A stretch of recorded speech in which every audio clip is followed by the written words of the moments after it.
I've always believed that life has a funny way of testing your patience, usually in the smallest, most inconvenient ways. Like when you misplace your keys right before leaving for work, or your phone slips between couch cushions and vanishes for half an hour. But losing something as personal as my AirPods, that felt like losing a piece of my daily rhythm. The soundtrack to my world just gone. At the time, I didn't realize that a small moment of carelessness would lead me down one of the strangest, most unexpected experiences of my adult life. It started on a Friday evening. I had taken a Lyft to meet some college friends in another city. A quick getaway to shake off a stressful month of work. The kind of weekend where you promise yourself you'll relax, but secretly hope something exciting happens. The driver who picked me up was polite, maybe mid-30s, quiet, but courteous. He helped me load my overnight bag, and we made small talk about traffic, the weather, and the rising gas prices. Nothing unusual. I remember listening to music during the ride, my AirPods snug in my ears, soft lo-fi beats keeping me calm as city lights streaked past the window. When I arrived at my friend's apartment, I took out one earbud to thank the driver, slipped it into the case, and hopped out. The door clicked shut, the Lyft drove away, and I didn't look back. That's where my carelessness began. The next morning, my head was heavy from a late night of laughter and stories. I reached for my AirPods, planning to take a short walk and grab coffee. But when I opened my bag, the case wasn't there. At first, I assumed I'd left them on the nightstand, or maybe in the pocket of my jacket. But a quick search turned into a desperate one. I emptied my purse, checked under the couch, even looked inside my shoe bag. Nothing. Then a memory flickered. The Lyft ride.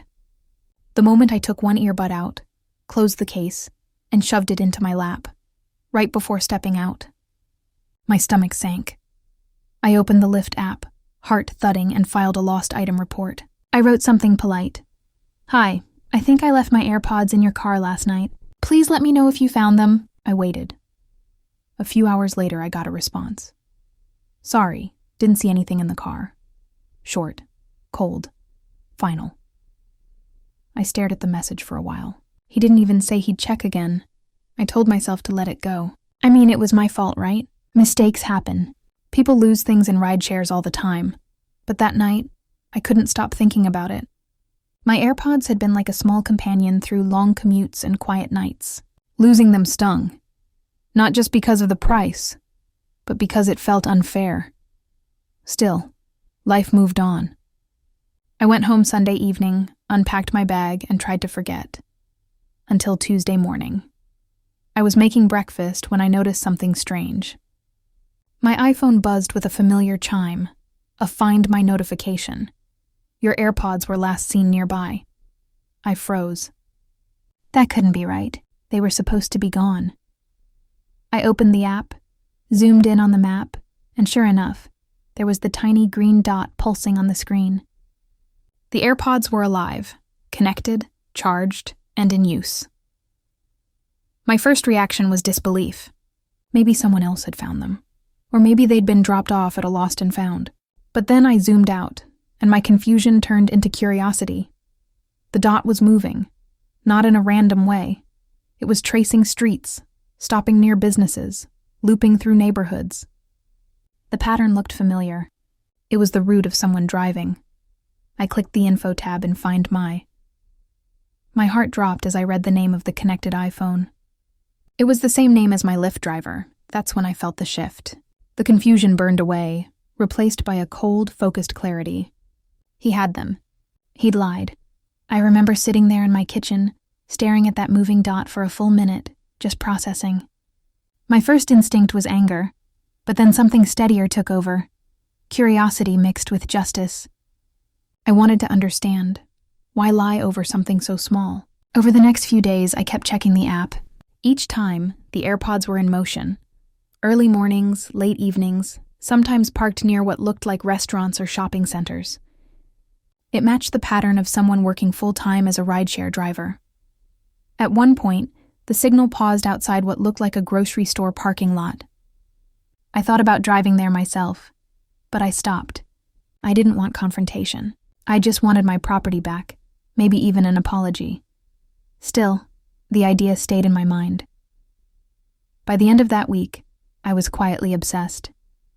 I'd tell myself I didn't care, but every time I opened Find My, that green dot taunted me.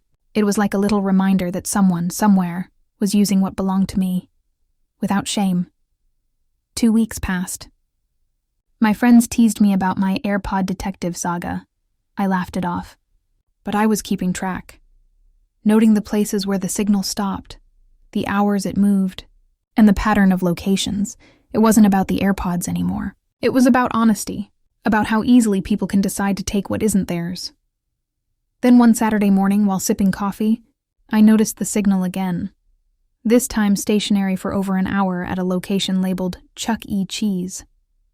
The irony wasn't lost on me. Something in me clicked. I didn't want to fight, but I did want closure. I wanted to look him in the eye and see if he'd admit. I called a couple of my friends, the same ones, from that trip, and told them I needed company for something mildly ridiculous. They were in. We drove out that afternoon, laughing nervously about how surreal it felt. I kept reminding myself, this isn't revenge, this is retrieval. Before we left, I even printed the Find My screenshot, just in case I needed proof.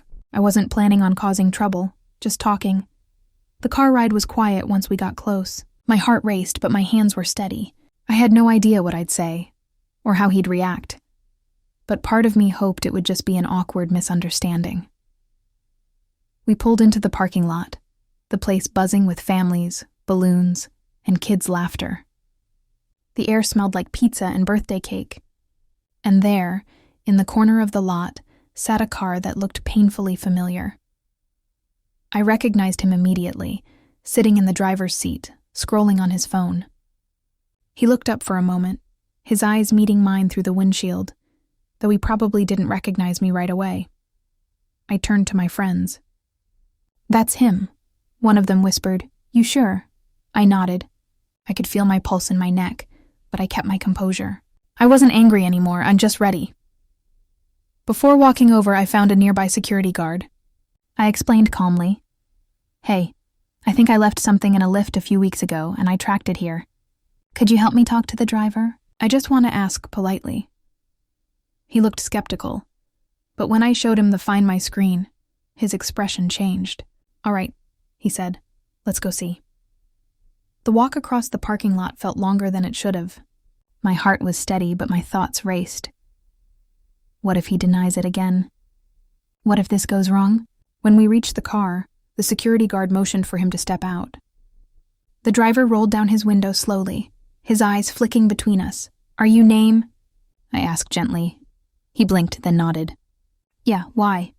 I held up the printed screenshot, showing the green dot pulsing right on top of his car.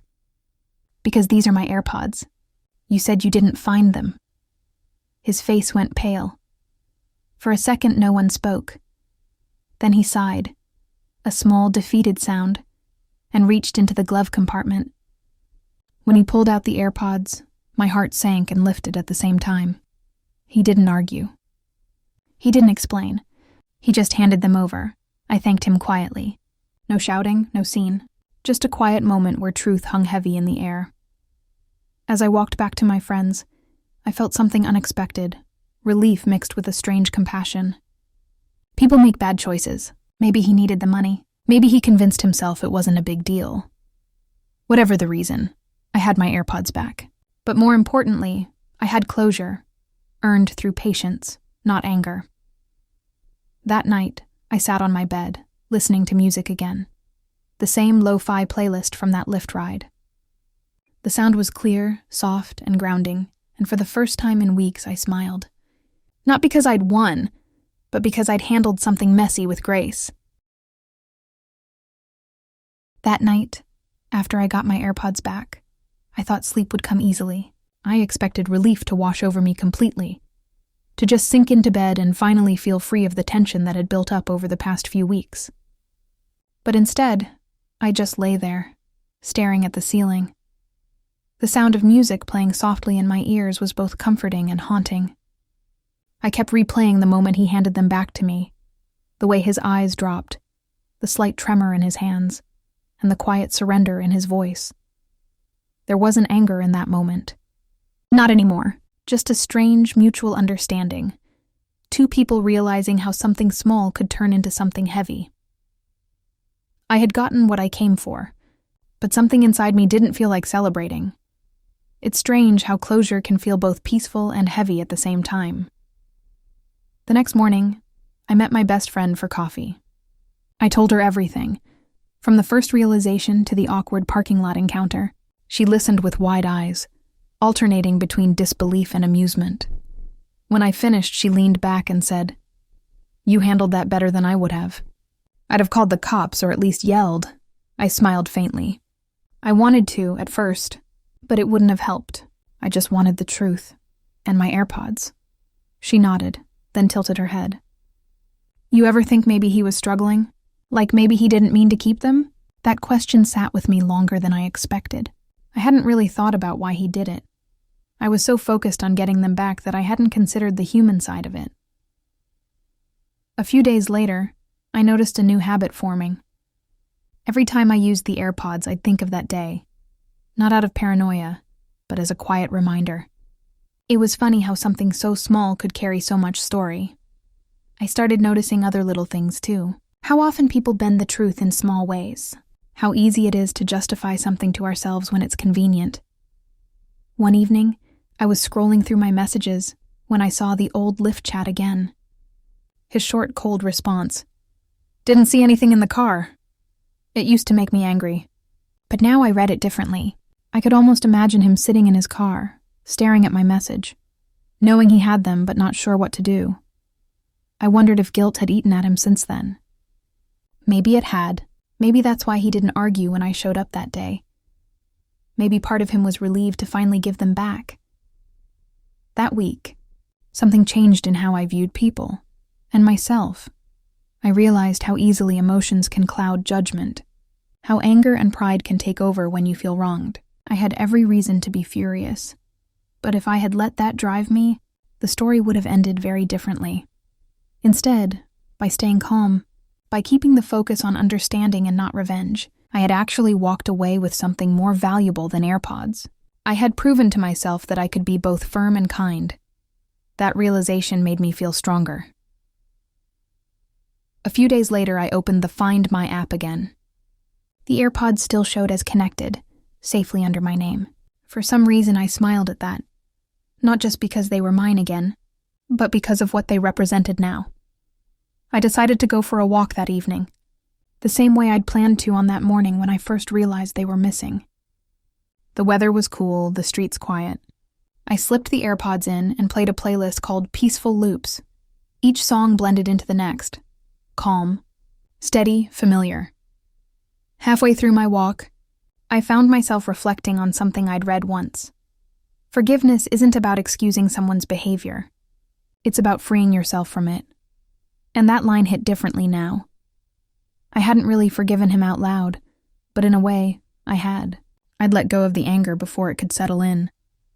And because of that, I could walk peacefully again, without bitterness taking up space in my mind. The following weekend, I got another Lyft ride. A completely different driver this time. A woman around my age, cheerful and chatty. We talked about work, travel, and favorite podcasts. When I got out of the car, I double-checked everything. My phone, my bag, my AirPods. I laughed at myself quietly. The driver noticed and smiled. "Lost something before?" I grinned. "Yeah, you could say that." There was something healing about that moment. About being able to laugh at something that had once stressed me out so deeply. Over the next few weeks, life went back to normal. Work, errands, calls with friends, the usual rhythm. But every now and then, that story would come up in conversation, usually because someone mentioned losing something in an Uber or Lyft. Whenever I told it, people always reacted the same way. "No way. You actually tracked him down?" And I'd laugh and say, "Yeah, I guess I'm just stubborn when it comes to closure." But deep down, I knew it wasn't stubbornness. It was the quiet conviction that truth matters, even in small things. One night, while cleaning up my room, I found the printed screenshot I'd used that day.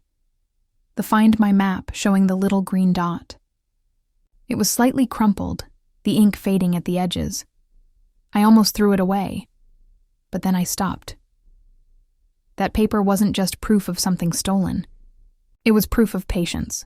Proof that staying calm doesn't mean being weak. It means choosing peace when chaos would be easier. I folded it neatly and slipped it into my journal. A few weeks later, I got a message from one of my friends, the one who had come with me that day. She texted, "Still can't believe we went on an AirPod stakeout. You handled that like a boss." I laughed when I saw it, but her message made me think about something else. How often do we let things go just to avoid discomfort? How often do we stop ourselves from seeking the truth because it feels awkward or messy? Maybe that's what made this whole experience feel so oddly empowering. I didn't do anything dramatic or reckless. I just followed the truth and stayed kind doing it. Months passed, and the whole thing became a story I'd tell occasionally. The Lyft AirPods incident. But every time I told it, I noticed something new in how people reacted. Some said, "You're way too nice, I'd have made a scene." Others said, "That's how you handle it, calm and classy." Both responses made sense. But for me, it wasn't about being nice or classy. It was about being free. I didn't want someone else's poor choice to dictate my behavior or my peace. One Sunday afternoon, while organizing photos on my phone, I stumbled across a random picture from that weekend trip. Me and my friends at dinner, laughing over drinks. For a moment, I was back there, before any of this happened. That photo reminded me that most moments in life start ordinary. It's what happens afterward, how we choose to respond, that defines them.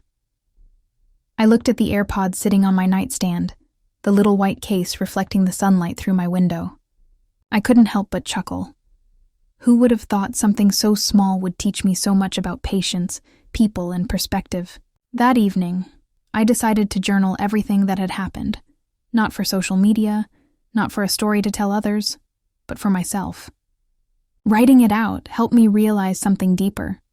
I realized that sometimes life gives us small tests before the big ones. It's not about the AirPods or the money. It's about learning how to react when something unfair happens. Do you explode, or do you stay grounded? Do you hold on to anger, or do you let it pass through you? For the first time in a long while, I felt proud of how I'd handled something. Not because I got my stuff back, but because I didn't lose myself in the process. About a month after everything, I got another notification from Find My. It startled me at first. A random ping that said AirPods nearby. I laughed out loud. It was just my phone reconnecting, but for a split second it brought everything back. The stress, the detective work, the strange satisfaction of the moment I got them back, and then, almost immediately, the laughter turned into gratitude. Because sometimes peace doesn't come from big victories. It comes from small, quiet moments when you realize you've grown. The next morning, I put on my favorite playlist again before leaving for work. As the music started, I smiled. The same AirPods that had once symbolized frustration and loss now carried something else entirely. A lesson. A reminder that patience isn't weakness. That calm doesn't mean passive. And that sometimes, you don't need revenge to feel whole, just truth. And a steady heart. I closed my eyes for a second as the city hummed around me, and for the first time in a long while, I felt completely at peace. Months went by after the whole AirPod incident, and life moved on like nothing had happened. Work got busier, I took a few weekend trips with friends, and everything seemed to settle into normalcy again. But sometimes late at night, I'd find myself replaying that day in the parking lot. It wasn't the confrontation that echoed in my mind. It was the silence afterward. The way he looked at me, almost like he wanted to say something but couldn't. I didn't think I'd ever know what was going through his head. But I started realizing that maybe I didn't need to. The closure wasn't in the explanation. It was in the calm that followed. One evening, I was sitting on my balcony with a cup of tea, scrolling through playlists, when I stumbled upon a song called "Things We Leave Behind." The lyrics hit me harder than I expected. It talked about how sometimes we don't lose things. We're just forced to face what they reveal about us. It made me think, That driver losing my trust had made me face my own tendency to hold grudges quietly. I used to be the kind of person who would smile through irritation, but never really let go of it inside. This time, I didn't just move on. I truly let it go. And for the first time in a long time, that felt like real growth. A few weeks later, something unexpected happened. I got a message through Lyft. Not from the same driver, but from the support team. It said he was no longer active on the platform. There was no explanation, no drama, just a quiet line of text. I didn't know if it had anything to do with me or if he'd just quit, but I found myself hoping he was doing okay. That might sound strange, but it was genuine. I didn't want him punished. I just hoped he'd learned something from what happened, because I definitely had. Around that same time, I started keeping a small journal by my nightstand. It wasn't about writing long essays, just thoughts, reminders, and reflections. One night I wrote, "When something small tests your peace, it's not about the object. It's about who you become while trying to get it back." That became my quiet mantra. I didn't realize it then, but that experience would later shape how I dealt with people, misunderstandings, even workplace issues. When a coworker once took credit for something I did, I handled it differently than I would have before. I didn't get defensive or bitter. I just calmly clarified it and moved on. And deep down, I smiled because I knew exactly where that strength came from. It's funny how life sends you lessons in strange packaging. If someone had told me that losing a pair of AirPods would turn into a life lesson about patience, trust, and letting go, I would have laughed. But it did. Because sometimes, it's not the big heartbreaks or dramatic betrayals that change you. It's the small moments, the quiet tests of your character, that show you who you really are. About 6 months later, I was at the airport waiting for a flight when I saw a man who looked a lot like that driver. Same build, same beard, same tired expression. My heart skipped a beat. For a second, I froze. Not because I was scared, but because I wasn't sure what I'd do if it really was him. Then he turned around, and I realized it wasn't. But the thought lingered. What if I had run into him again? I imagined that moment. Him seeing me, maybe surprised, maybe embarrassed.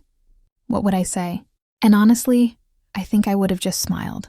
Not sarcastically, not with bitterness. Just a simple, kind smile. Because at this point, there was nothing left to say. We had both already lived the consequences of that day. When I got on the plane, I looked out the window as the city lights faded beneath me. My reflection in the glass looked calm, peaceful. For once, I didn't feel like the victim of someone else's choices. I just felt like someone who had learned to let go without losing herself. And that realization brought a quiet kind of happiness that no apology or explanation could ever give. The next few months were busy. New projects at work, a small promotion, even a move to a new apartment. But I carried that same calmness with me everywhere. When people got angry in meetings, or when someone snapped unfairly, I didn't take it personally. I learned to pause before reacting, to breathe before responding. Because if I could stay composed when someone literally took something from me and lied about it, I could handle almost anything else life threw at me. Then one morning, I got an email from Lyft, just one of those random feedback surveys. It asked, "How satisfied are you with your overall experience as a passenger?" I hovered over the question for a while before finally selecting very satisfied. Because despite everything that happened, I realized the experience wasn't defined by that one person. It was defined by how I responded to it, with strength and patience instead of resentment.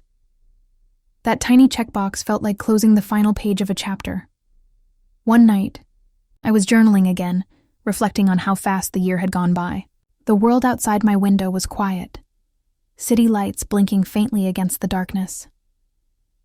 I wrote down something that had been sitting in my heart for months. Peace doesn't always mean calm circumstances. Sometimes it means staying calm no matter what the circumstances are. That line became my guiding thought, something I'd remind myself of whenever life felt uncertain or unfair. A year later, I was helping a friend who'd lost her phone in an Uber. She was panicking, calling, messaging, trying to track it down. I sat beside her, calm, watching her frustration build. Finally, she groaned, "You don't understand. This is such a mess." I smiled softly and said, "Actually, I do." And I told her the whole story. The missing AirPods, the quiet confrontation, the way I found peace afterward. By the end, she wasn't angry anymore. She just sighed and said, "You make it sound easy." I laughed. "It's not easy. It just doesn't have to steal your peace." That moment reminded me why I never regretted how I handled everything, because sometimes, when you choose patience once, it becomes easier to choose it again later, for yourself and others. You stop reacting from emotion, and you start responding from understanding. Looking back now, I think that experience taught me the real meaning of boundaries. It's not about shouting or proving someone wrong. It's about standing firm in what's right, calmly, quietly, without losing your integrity. And that kind of strength lasts far longer than any anger ever could. Last week, while organizing some old files, I found the picture I took that day, the map on my screen showing that little green dot. I stared at it for a while, smiling. It felt like a lifetime ago. It wasn't just a photo anymore. It was a symbol of one of the most unexpected lessons of my life. That peace is not found by chasing justice. It's found by staying kind, even when the world gives you reasons not to be. As I write this now, those same AirPods are sitting beside me on my desk, a little scratched, a little worn but still working perfectly. Every time I use them, I'm reminded not of what was taken, but of what I gained, a calm heart, a clearer perspective, and a deeper trust in my own ability to handle whatever comes next. And that's something no one can take away. Sometimes I think about how simple that whole story sounds on paper. Someone stole your AirPods, you got them back. That's it. But the truth is, it was never just about that. It was about learning that peace isn't given. It's chosen. And when you choose it enough times, it becomes part of who you are. I used to believe that strength meant standing up loudly when someone wronged you. Now I know it can also mean standing quietly, holding your ground without shouting, because true power isn't in making noise, it's in maintaining peace. I guess if there's one lesson I'd share with anyone listening, it's this. If life tests you with something unfair, something small that feels big, don't let it turn you bitter. Don't let someone else's mistake become the reason you lose your calm. Instead, breathe, pause, do what you need to do, firmly, fairly, and with grace. Because at the end of the day, peace is the real victory. When I put on my AirPods now, I don't just hear music. I hear a story, my own, about patience, truth, and learning to walk away stronger than before. And in that quiet rhythm, I find the sound of peace.